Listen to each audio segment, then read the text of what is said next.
在山东淄博，面对面更换手机电池是一种什么样的体验？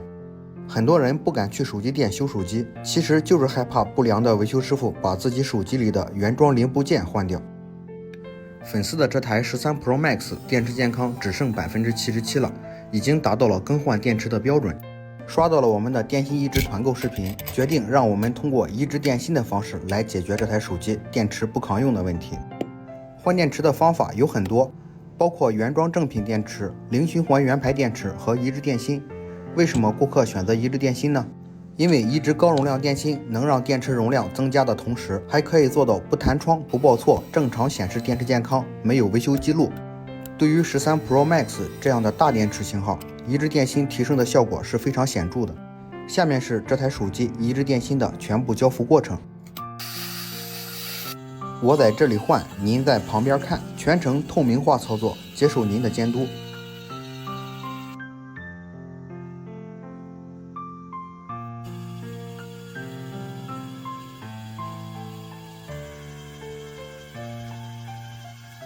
包括原装电池在内的电池更换服务已经上架抖音团购。苹果手机电池不耐用的，点击视频左下角链接加入团购，对应自己的型号即可。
最后把手机容易进灰的部位全部给粉丝清理干净，我们就可以交工了。